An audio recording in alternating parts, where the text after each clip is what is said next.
এখন আমি কল্পনা করেন, আমরা প্রত্যেকেই 1 মিনিট চিন্তা করি, কতদিন যাবত আমি মাটি ছিলাম, কতদিন যাবত কোন খাদ্যের সাথে আমি মিশেছিলাম, আমার অস্তিত্ব কোন খাবার থেকে আমার বাবার বীর্য হয়েছে, মায়ের সাথে কখন মিলন হয়েছে।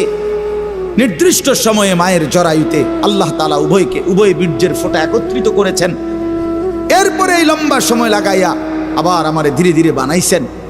এই যে যুগের পর যুগ লম্বা সময়, কখনো মাটি, কখনো খাদ্য, কখনো বীর্য, এইভাবে যে ছিলাম আমরা, আল্লাহ তাআলা বলে, বান্দা তোমরা কি জানো এই লম্বা সময়ে শুধুমাত্র আমি কেবল জানতাম, পৃথিবীর কোনোখানে তোমার কোনো নাম, নিশানা, আলোচনা, বিশ্লেষণ, পর্যালোচনা, তোমারে নিয়ে কারো কোনো আলোচনাই ছিল না। তাহলে এত লম্বা সময় ধরে, এত দীর্ঘকাল থেকে তোমারে আমি আগলাইয়া আজকে আমি মায়ের পেট থেকে তোমারে পৃথিবীর আলো দেখাইলাম, এতদিন পর্যন্ত তোমারে আমি সংরক্ষণ করলাম। তুমি কি একবারও জানতে চাইলা না আমি তোমারে এতদিন লাগাইয়া কেন বানাইলাম, এত যত্ন করে তোমারে কেন বানাইলাম, এত লম্বা সময় লাগাইয়া কেন বানাইলাম, কতদিন ধরে মাটি হিসাবে রাখছি তুমি তো জানো না, কেউ জানে না। কতদিন হিসাবে খাবারের মধ্যে রাখছি কেউ তো জানে না। এই যে লম্বা সময় লাগাইয়া তোমার আমি বানাইলাম, মায়ের রেহেমের মধ্যে 10 মাস কেন লাগাইলাম আমি তো চাইলে, আচ্ছা আপনারাই বলেন, আল্লাহ তাআলা চাইলে কোন, এটা বললেই তো হয়ে যায়, ঠিক কিনা বলেন না? এটা আমরা সবাই জানি না। আল্লাহ তাআলা কোনো কিছু সৃষ্টি করতে চাইলে ঘন্টা 2-4 ঘন্টা লাগবে নাকি? মেশিন চালু করতে হবে নাকি? তাইলে আল্লাহ বলবেন কোন ফায়াকুন, হয়ে যায়। আরে হাদিসের মধ্যে আরো সুন্দর কথা আছে। নবী সাল্লাল্লাহু আলাইহি সাল্লাম বলেন, আল্লাহ তাআলার ক্ষমতা এত বড়, এত মহান, যে আল্লাহ তাআলা যদি কোনো কিছু বানাইতে চান তাহলে কুন, এই কুন বলতে 2টা অক্ষর, কাফ নুন পেশ, কুন মানে কাফ এবং কি নুন। আল্লাহ নবী সাল্লাল্লাহু আলাইহি সাল্লাম বলেন, আল্লাহ তাআলা বানাইতে চাইলে কুন, এটা পুরাটা বলতে হয় না, বরং কাফ এবং নুন এর মাঝখানে থাকতে থাকতে হয়ে যায়। মানে কোন শব্দটা পুরা কি করতে হয় না, শেষ করতে হয় না, তার আগেই হয়ে যায়। সুবহানাল্লাহ, এত বড় মহান ক্ষমতাধর আল্লাহ, সেই তিনি আমারে এত লম্বা সময় লাগাইলেন কেন? আমাদের তো একটু ভাবা উচিত ছিল ভাই। ছেলেরা আমার বাবা আমার, আর সবাই, আমিও ভাবি, আপনিও ভাবেন, একটা বার তো ভাবা উচিত ছিল এত লম্বা সময় লাগাইয়া। আমার যখন কোনো নাম নিশানা ছিল না, তখন আল্লাহ তাআলা একদিন আমারে বাবা মায়ের মিশ্র বীর্য থেকে ধীরে ধীরে আমারে মায়ের পেটে রেডি করলেন। কেন করলেন? কেন করলেন? বসে বসে মোবাইল টিপবা ভাই? এই জন্য শুধু কেবল নারী দেখবা, নর্তকী দেখবা, সারা রাত উলঙ্গ ছবি দেখবা, জেনা ব্যভিচারের আড্ডায় যাবা, মদ জুয়ার আড্ডায় যাবা, আর অসৎ বন্ধুদের সাথে সারাদিন আড্ডা দিয়ে এ সুন্দর হায়াত, এমন সুন্দর চেহারা, এমন চমৎকার নাক কান হাত পাওয়ালা বডি তিলে তিলে শেষ করে দিবা, নষ্ট করে দিবা। আহা আফসুস, এর জন্য আল্লাহ বানাইছে। হায় হায় বাপ, মাঝ বয়সী চাচা আপনারা বলেন, জিন্দিগি আল্লাহ তাআলা কেন দিলেন? এই শুধুমাত্র 2টা ছেলে বিদেশ পাঠাইলেন, 3টা মেয়ে বিদেশ বিয়ে দিলেন, বাড়িতে একখান ঘর করিলেন, হ্যাঁ সোফা বানাইলেন, খাট বানাইলেন, কয়টা ফার্নিচার আসবাবপত্র বানাইলেন, খালাস। এরই নাম 60 বছর?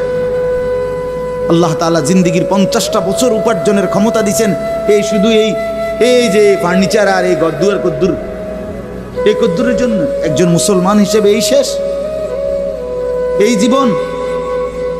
বলে আল্লাহ তাআলাকে জানা দরকার, জিজ্ঞেস করা দরকার।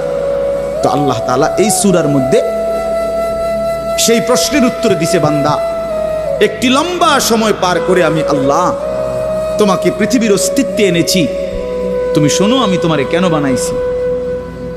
আল্লাহ তাআলা বলেন, হাল আতা আলাল ইনসানি হিনুম মিনাদ দাহরি লাম ইয়াকুম শাইআম মাযকুরা। প্রতিটা মানুষের উপর দিয়ে এরকম যুগের পর যুগ অতিবাহিত হয়েছে, যখন সে উল্লেখ করার মতো, পরিচয় দেওয়ার মতো কোনো কিছুই ছিল না।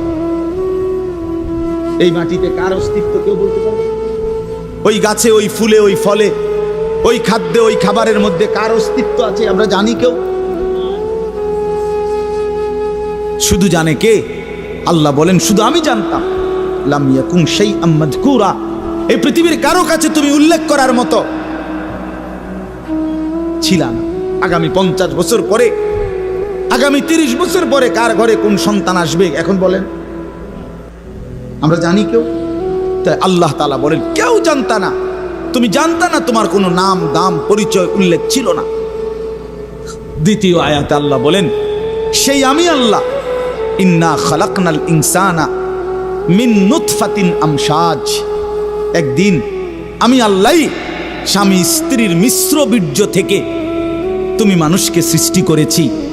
অর্থাৎ যেদিন মায়ের জরায়ুতে গর্ভ হয়েছে, যেদিন মা অনুভব করছে তার পেটে বাচ্চা আসছে, সেদিন কিছুটা আন্দাজ করছে যে হ্যাঁ মা গর্ভবতী, তাও জানতো না ছেলে না মেয়ে। আরও একটা নির্দিষ্ট সময় পরে অনুভব হইছে, তো আল্লাহ তাআলা বলেন তখনও তো জানতা না কোন দিন নাক লাগাইছি, কোন দিন চোখ লাগাইছি, কোন দিন হাত লাগাইছি। আমি পৃথিবীর কাউরে না জানাইয়া বান্দা বড় বেশি মায়া করে নিজের হাতে যত্ন করে তোমারে বানাইছি। আমি একাই বানাইছি, একাই বানাইছি, অন্ধকারে বানাইছি। তোমার মারে ডিস্টার্ব করি নাই, বাবারে ডিস্টার্ব করি নাই, কেউ রে কোনো দিন কিছু বলি নাই। আমি আল্লাহ একাই বানাইছি। তো এরপর আল্লাহ বলেন কেন বানাইলাম শোনো, নাবতালিহি, আমি আল্লাহ প্রতিটা মানুষকে বানিয়েছি পরীক্ষা করার জন্য। এই কথাই নাবতালিহি, নাবতালিহি পরীক্ষা করার জন্য, লিয়াবলুয়াকুম পরীক্ষা করার জন্য, লিনাবলুয়াহুম পরীক্ষা করার জন্য, ওয়ালা নাবলুয়ান্নাকুম পরীক্ষা করার জন্য, ওয়া নাবলুকুম বিশ-শাররি ওয়াল খাইরি ফিতনা। এই কথাটা বিশ্বাস করেন, কোরআন শরীফ আল্লাহ বারবার বলছে এই তোমারে পরীক্ষার জন্য, পরীক্ষার জন্য, পরীক্ষার জন্য, পরীক্ষার জন্য, মানে ফাতরামি করার জন্য না, ফাইজলামি করার জন্য না, দুষ্টমি করার জন্য, বান্দা খামখেয়ালি করার জন্য বানাই নাই। আমি একটা পিঁপড়াও বেহুদা বানাই নাই। এত সুন্দর মানুষ তোমারে কেন বেহুদা বানাবো? আল্লাহ তাআলা বলেন আমাদেরকে আল্লাহ তাআলা বানিয়েছেন পরীক্ষা করার জন্য। কি করার জন্য বলেন না ভাই? আমার কথা শেষ তো, বলেন কি করার জন্য? আবার বলেন, আবার বলেন, আবার বলেন। এখন প্রশ্ন হইল কি পরীক্ষা? আল্লাহ তাআলা বলেন পরীক্ষা হলো এই, আমি তোমার একটা নির্দিষ্ট হায়াত দিলাম, তাও কদ্দুর আমিই জানি, তুমি জানো না। শুরুটা যেরকম তুমি জানো না, এখনটাও তোমারে কইতাম না। 40 হোক, 50 হোক, 60 হোক, 30 হোক, 80 হোক, 90 হোক, 70 হোক, সেটা জানে শুধু কে? আল্লাহ। আল্লাহ বলেন এই যে নির্দিষ্ট হায়াত দিলাম, এই সময়টা আমি আল্লাহ তাআলা দেখতে চাই। মূলত এটা তোমার স্থায়ী জায়গা না, আমি তোমার জন্য একটা স্থায়ী জায়গা রাখছি আখিরাত। সেখানে গিয়া তুমি কি জান্নাতে যেতে চাও নাকি জাহান্নামে যেতে চাও, এই পরীক্ষার জন্য এই সংক্ষিপ্ত হায়াত। আমি শুধু দেখতে চাচ্ছি। এখানে তোমরা রাখতাম না, এটা ওয়েটিং রুম, এটা মূল রুম না। তুমি যেমন একারে বিছনা টিছনা দিয়ে উত্তালাইছো, আসলে কথা তো এরকম ছিল না, হোতার জায়গা না।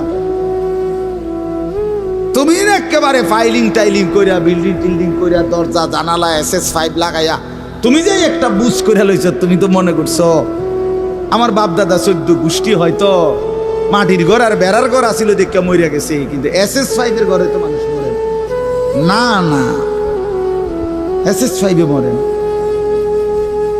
ফাইলিং করলে আর বিল্ডিং মানুষ মরে না।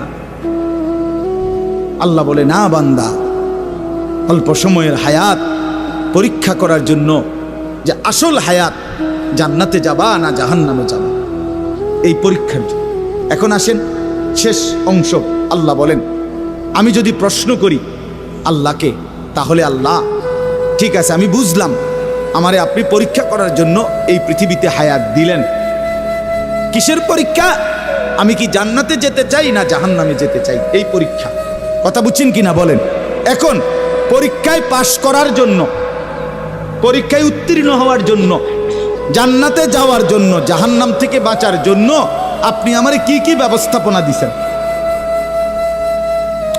আপনি আমারে এমনি ছেড়ে দিলে কি হবো নাকি? আমি কই জামু কি জামু আমি কিতা করমু একটা কিছু আমার বুঝ বুদ্ধি দিতে হবে কিনা বলেন না। তো আল্লাহ তাআলাকে যদি বলেন আল্লাহ পরীক্ষা দিতে আমারে পাঠাইছেন, পরীক্ষা নিতে, ঠিক আছে আমি মানলাম, আমিও চাই পরীক্ষায় উত্তীর্ণ হতে, জান্নাতে যেতে, জাহান্নাম থেকে বাঁচতে। তো আপনি আমার এই জন্য কি দিছেন? এই ভাই শোনেন এই শেষ কথাটা। আল্লাহ তাআলা বলেন আমি 3টি ব্যবস্থা তোমার জন্য, পরীক্ষায় পাশ করার জন্য, জান্নাতে যাওয়ার জন্য আমি আল্লাহ তোমার জন্য 3টা ব্যবস্থা করেছি। কয়টা বাপ?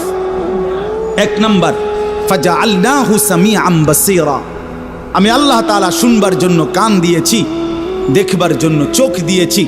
তাফসীরের মধ্যে লিখছে অর্থ হলো একটু বিস্তারিত, অর্থাৎ আল্লাহ বলেন যতগুলো হুকুম আমি পালন করতে তোমারে বলছি, যতগুলো বিষয় ছাড়তে বলছি গুনাহ, আল্লাহ বলেন বান্দা কসম তোমার, তুমি চিন্তা করে দেখো আমি আল্লাহ প্রত্যেকটা হুকুম মানার মতো পুরা যোগ্যতা তোমার দেহের মধ্যে। এমন একটা হুকুম আমি দেই নাই যেটা মানার যোগ্যতা তোমার শরীরের মধ্যে নাই, এমন জুলুম আমি করি না। কথা বুঝেন নাই? এই হলো প্রথম, পরীক্ষায় পাশ করার জন্য আমাকে মানার যোগ্যতা সম্পূর্ণ একটি শরীর, বডি আমি তোমারে দিছি। আমার সমস্ত হুকুম মানতে পারবা, সমস্ত গুনাহ থেকে বাঁচতে পারবা, এই সক্ষমতা আমি তোমার দেহের মধ্যে দিয়েছি। বলেন, মনে করেন আমারে আপনারে আল্লাহ বলছে রুকু দিতে, কথার কথায়, কিন্তু আমার কোমর মনে করেন আমাদের এইটা ভাঙে না, কোমর বাঁকা হয় না।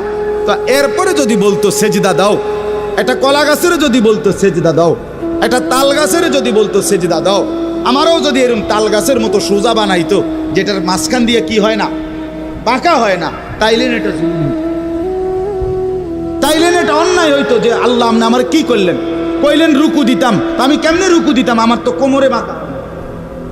কথা বোঝেন নাই? আপনি আমারে বললেন সেজদা দিতাম, আমি তো নিচের দিকে যেতাম, আমার দেখ কোনুও ভাঙে না, হাঁটুও ভাঙে না। বলেন, এমন যদি হতো তাহলে না জুলুম হইতো। কিন্তু আল্লাহ তাআলা আমাদেরকে নামাজ পড়ার যোগ্যতা আমাদের শরীরের মধ্যে দিয়েছেন কিনা? একটা ছেলে বলো ভাই আল্লাহর দোহাই, এই মুসলমানের বাচ্চা, যদি মার পবিত্র দুধ খেয়ে থাকো, বলো তোমারে আল্লাহ তাআলা নামাজ পড়ার যোগ্যতা তোমার শরীরের মধ্যে দেয় নাই? তাহলে বেঈমান নামাজ পড়ো না কেন? কেন নামাজ পড়ো না? আমি দাঁড় করাই, এখানে তো অসংখ্য ছেলে এখানে আছো, এখন চেহারা দেখলে বোঝা যায় তোমার ওই চেহারার মধ্যে তো হাইওয়ান আর জানোয়ারের চেহারা, যেই হাইওয়ান আল্লাহকে সেজদা করে না। আজকের এশার নামাজ পড়ো নাই, আজকের মাগরিব একটা ওয়াক্ত নামাজ পড়ো নাই, এমন অসভ্য জঙ্গলি এখানেও তো বসে আছো। বেহায়া, লজ্জা করে না? বেহায়া কেমনে ঘুমাইবি বেটা? নামাজ না পড়ে যদি ঘুমাও, ফেরেশতা যদি একটা লাথি মারে, ফেরেশতা যদি একটা লাথি মারে, ফজরের নামাজ না পড়ে যে ঘুমাও, ফেরেশতা যদি একটা ঘুমের মধ্যে রেখে লাথি দেয়, ফেরেশতা ঘুমের মধ্যে রাইখা কোনো জাতিকে ধ্বংস করে নাই? কথা বলেন না কেন? ঘুমের মধ্যে রাইখা কোনো জাতিকে ধ্বংস করছে কিনা? কওমে লুতকে ঘুমের মধ্যে রাইখা ধ্বংস করছে, কওমে সামুদকে, কওমে সালেহকে, কওমে শুআইবকে, এই 4টা জাতিকে আল্লাহ তাআলা ঘুমের মধ্যে রাইখাই শেষ করে দিয়েছে। আল্লাহ আমাদেরকে মাফ করে দেন। আমার কথা রাগ করো না ভাই, উদ্দেশ্য তোমার লগে কোনো ঝগড়া করা না, আমি কোনো কাজে লাগছি না, ঠিক কিনা বলেন না কেন? মাকসাদ কি আপনাগুলোকে আমার ঝগড়া? দীর্ঘ 20টা বছরের বেশি হবে, আজ থেকে 20 বছরের উপরে হবে এই জমিনে আমার আসা যাওয়া, সুখে দুঃখে আনন্দ বেদনায়, মূল্যায়ন অবমূল্যায়ন, সর্বাবস্থায় আমি আসছি আল্লাহর দয়া। বলেন আলহামদুলিল্লাহ। আলামিন আমার কাছে মাদ্রাসায় গেছে, হয় আমার অনেক অনেক মহব্বতের ছাত্র। প্রতিটা ঈদ, রমজানের ঈদ, কোরবানির ঈদ, আমার একমাত্র ছাত্র হয় এই ছাত্র, এই আলামিন, হে একমাত্র আমার একজন ছাত্র ব্যতিক্রম, যার একটা আমল আমি সবসময় বলি যে প্রত্যেক ঈদের দিন হয় আর কেউ ফোন করুক বা না করুক, হে আমারে ফোন করে, ভালো আছেন নিউজ, আজীব, এটা তার সবসময়ের আমল। বহুদিন যাবত আমি দেখছি। আল্লাহ তাআলা উত্তম বিনিময় দান করেন। আমার বাপ, আমি আপনাদের কাছে অনুরোধ করছি, আল্লাহ তাআলা বলেন, 1 নম্বরে বান্দা, আমি আমাকে মানার যোগ্যতা সম্পূর্ণ শরীর স্বাস্থ্য আমি দিয়েছি। আমাদের নামাজ, রোজা, ওযু, গোসল, জিকির, তাসবিহ, তেলাওয়াত, হজ, কোনটা পালন করার যোগ্যতা আমাদের শরীরে নাই? কথা বলেন না বাপ, বলেন না, আমার কথাটা বুঝছেন কিনা বলেন। এবার শেষ আয়াত, মাওলানা হুসাইন আসছে, ও আমাদেরও অনেক মহব্বতের, আমিও ব্যক্তিগতভাবে তারে অনেক মহব্বত করি, আমারও সে অনেক মহব্বত করে। তো তৃতীয় শেষ আয়াত হলো, আল্লাহ তাআলা বলে দ্বিতীয় ব্যবস্থা, দ্বিতীয় আর তৃতীয় একসাথে বলছে, ইন্না হাদাইনাহুস সাবিলা। আল্লাহ বলে, বান্দা, একে তো শরীরের মধ্যে আমারে মানার যোগ্যতা দিছি, দ্বিতীয়ত তোমারে যোগ্যতা দিয়া নিজের হাতে ছেড়ে দেই নাই, বরং আমি এরপরে আরো 2টা ব্যবস্থা করছি। 1 নম্বরে তোমারে বুঝাইয়া বলার জন্য, পরীক্ষায় উত্তীর্ণ হওয়ার জন্য, জান্নাতের রাস্তা পাওয়ার জন্য আমি আল্লাহ যুগে যুগে নবী এবং রাসূল আর নবী রাসূলদের পরবর্তীতে ওলামা, আউলিয়া, বুজুর্গ, আল্লাহর প্রিয় বান্দা, ওলামায়ে কেরাম, আউলিয়ায়ে কেরাম, আমি আল্লাহ যুগে যুগে তোমার কাছে পাঠাইছি, তোমারে আল্লাহর রাস্তা, আখিরাতের রাস্তা, জান্নাতের রাস্তা, পরীক্ষায় পাশ করার রাস্তা বুঝায় দাও। বলেন, কোনদিন হুজুর দেখেন নাই? কোনদিন কোন হুজুরের কথা শুনেন নাই? কোনদিন কোন আল্লাহওয়ালা দেখেন নাই? এমন একজন ভাগ্যবান হাত উঠানছে। কোনদিন হুজুর দেখেন নাই? কথা বলেন না কেন? ঠিক আছে না? তাহলে আল্লাহ তাআলা বলেন, পৃথিবীতে ঘূর্ণিঝড় হোক আর দুর্ভিক্ষ হোক, মহামারী হোক আর টর্নেডো হোক, সাইক্লোন হোক, হুজুর নাই পৃথিবীতে, এমন সময়টা কখন গেছে? আমনে ছোট থাকতে, আপনার বয়সটা একটু বেশি, আমনে কর যে না হুজুর, ছোট থাকতে একবার হুঁচি ঘুমের তুইটা, পৃথিবীতে কোনো হুজুর নাই, এমন হয়েছিল? কথা বলেন না কেন? হয়েছিল চাচা? আল্লাহ তাআলা বলেন, এই দ্বিতীয় ব্যবস্থা সর্বদাই আমি রেখেছি। এক জমানা আমি নবী রাসূল পাঠাইছি আমার আখিরি বন্ধুর মাধ্যমে, খতমে নবুয়ত, নবুয়তের ধারা আমি শেষ করে এরপরে আমি নবীর ওয়ারিস হিসাবে ওলামা, আউলিয়াদেরকে পাঠাচ্ছি। তারা বুঝায় বলতেছেন, তারা বুঝায়। আপনার আমার প্রত্যেকের কানে আখেরাত, কবর, হাসর, পরকাল, মিজান, ফুলসেরাত, নামাজ, রোজা, বন্দিগি, হালাল হারামের কথা কি 1বার 2বার পড়ছে? আমরা বলি নাই? কথা বলেন না কেন? ওলামায়ে কেরাম বলে নাই? আপনাদের মসজিদের ইমাম বলে নাই? 3 নাম্বার হলো, তাহলে আল্লাহ তাআলা বলেন, বান্দা, পরীক্ষার সমস্ত বিষয়বস্তু বুঝাইয়া বলার জন্য উপযুক্ত পথ প্রদর্শক আমি আল্লাহ যুগে যুগে দিয়েছি। 3 নাম্বার, বুঝবার জন্য আমার আসমানি কিতাব এই কোরআনও নাজিল করেছি। এই 3টা কয়টা হইল? মানার মতো যোগ্যতা শরীরে দিছি, বুঝাইয়া বলার জন্য নবী রাসূল এবং তারপরে ওলামা, আউলিয়া পাঠিয়েছি, আর বুঝবার জন্য কিতাব দিয়েছি। ইম্মা শাকিরান ওয়া ইম্মা কাফুরা। এবার শুধু আমি দেখতে চাচ্ছি, আমি আল্লাহ ব্যবস্থাপনা ঠিক করে দিছি, দুনিয়ার মধ্যে তোমার জন্য কিতাব দিছি, বুঝাইয়া বলার জন্য উপযুক্ত আলেম দিয়েছি, এবং মানার মতো যোগ্যতা সম্পন্ন শরীর দিয়েছি। এবার শুধু আমি আল্লাহ দেখতে চাই, ইম্মা শাকিরান ওয়া ইম্মা কাফুরা, তুমি আমার অনুগত না অবাধ্য, তুমি আমারে মানতেছো না মানতেছো না। আমি শুধু এটা দেখতেছি, এ দেখে দেখে শুধু দুনিয়ায় খাওয়াইতেছি, পড়াইতেছি, এটাতে অসুবিধা নাই, কিন্তু অনুগত এবং অবাধ্যের ফায়সালা, পুরস্কার এবং শাস্তি আখিরাতে দেব। ইন্না আ'তাদনা লিল কাফিরিনা সালাসিলা ওয়া আগলালা ওয়া সাইরা। এর পরের আয়াত আল্লাহ বলে, প্রতিটা অবাধ্য নাফরমান বান্দার জন্য আগুনের শিকল, আগুনের বেড়ি, জাহান্নামের আগুন রেডি রাখছে। ইন্নাল আবরারা ইয়াশরাবুনা মিন কাসিন কানা মিজাজুহা কাফুরা। আর প্রতিটা নেককার অনুগত বান্দার জন্য কাফুর মিশ্রিত সুগন্ধিময় শরাব আমি আল্লাহ আপ্যায়নের জন্য জান্নাতে রেডি রাখছি। রেডি, কথা শেষ আমার। অতএব বন্ধু আমার, বাপ আমার, আপনারা প্রত্যেকে মৌলানার কথা শুনেন, একসাথে দোয়া করে তারপরে যাইয়েন। কষ্ট করছেন, একটু সময় আরো বসেন। তা আপনাদের কাছে আমার অনুরোধ হইল, আমি আপনি প্রত্যেকেই নিজের হায়াত নষ্ট করেন না। আমরা কেউ আরেকবার ফিরবো না, ফিরবো আবার আর ফিরবো আমরা কোনোদিন না রে বাপ, দুনিয়া একবারই আসা হয়। এজন্য দয়া করে হায়াতের কদর করে আল্লাহর হুকুম, রাসূলুল্লাহ সাল্লাল্লাহু আলাইহি সাল্লামের তরিকা এর উপরেই জিন্দেগি কাটাবার চেষ্টা করেন। আল্লাহ তাআলা আমাদের প্রত্যেককে তৌফিক দান করেন। আজকের এই মাহফিলকে আল্লাহ তাআলা ভরপুর কবুল করে নেন। আগামী দিনেও এই মাহফিলের হোসনে ইন্তেজাম, সুন্দর ইন্তেজাম করার তৌফিক দান করেন। আমিন। সুবহান।